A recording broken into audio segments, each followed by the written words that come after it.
Nanay Gloria is super bait po nun. Siya yung klase ng lola na all-in-one. Masungit, mabait, ano pa ba, maalagain lahat. Yung parang siya, dapat siyang ingatan. Yung kasi di pa pag nabasag yung baso, ayun, parang ganun si nanay, once na mabasag yung baso, parang ganun din siya sa pamilya namin. I don't think I can compare her with something. Kasi siya lang yung nag-iisa sa amin eh. Kaya kumbaga, hindi kami makakahanap ng kahit na sino. Walang makakapantay, kaya nga lahat kami umuwi para lang talaga sa kanya. Walang ibang dahilan na nandito ako ngayon dahil lang sa kanya talaga. Hindi siya mako-compare sa kahit anong bagay. Kasi nag-iisa siya. Yun. She's very unique. Tsaka, yun lang. Kasi kumbaga parang mas iniintindi niya pa yung mga apo niya kaysa sa sarili niya. Palagi niyang inuuna yung mga apo niya tsaka yung mga anak niya kaysa sa sarili niya. Happy birthday, Nanay, and wish you everything best and live longer, happy and good health.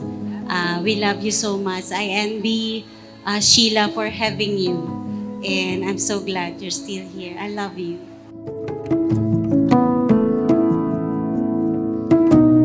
Hahalin tulad ko talaga siya. I guess it's gonna be gold. Kasi she's the best. I really love her so much. Thank you, Lord. Binigyan mo akong sayanin nito. Binigyan mo akong mga apong mabait at saka mga anak kang manugang. Salamat po. Kaya nga, ayaw ko nga magdrama. Sabi mo, sasabihin mo ganun. Oh, walang drama. Na-miss ko yung kurot mo. Paisa nga.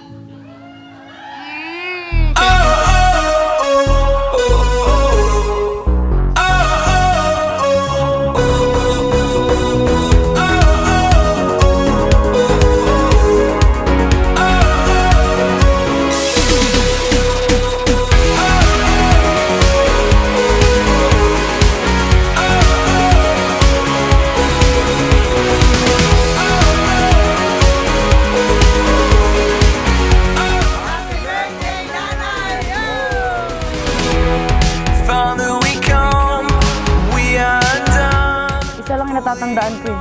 Sabi niya sa akin nung may pinakilala akong jowa sa kanya. Yung una sabi niya, wag daw yung sukong talaga siya. Pinapalo mo kami kapag lumabas kami ng bahay. Makakalaro lang kami sa labas kapag natutongit ka sa sa kapitbahay. Ganon. Makakalabas lang kami ni Jana.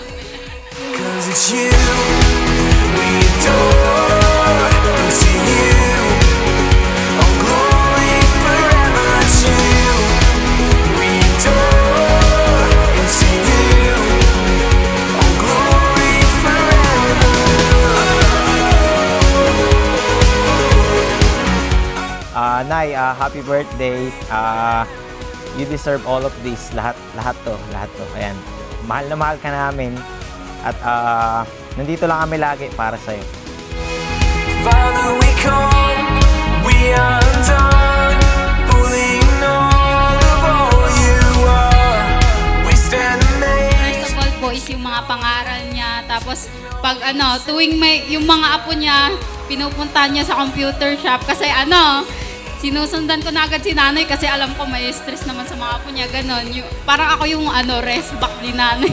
Ako po, napakaraming beses na po. Laging nasa computer shop eh. Kasi hindi gumagawa ng gawaing bahay noon.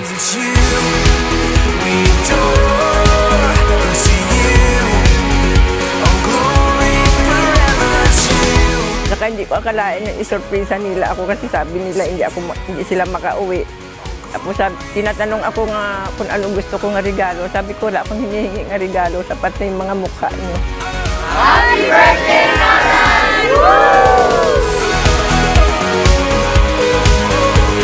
Ewan ko lang, hindi ko alam kung paano nangyari ito. Pero basta, nagpasalamat na ako kay Lord. Maabot lang ako ng 50, masaya na ako para makita ko paglaki nila. Pero ngayon may utang ako kay Lord. 20 years, masaya ako dahil binigyan niya ako ng mga apong masipag at saka matyaga, saka pagmahal. Kaya masayang-masaya ako nga din surprise nila akong ganito. Hindi ko akalain makaabot ako sa ganitong edad at saka makaabot ako ditong saya nga binigay nila sa akin na hindi ko akalain na mangyari sa buhay ko.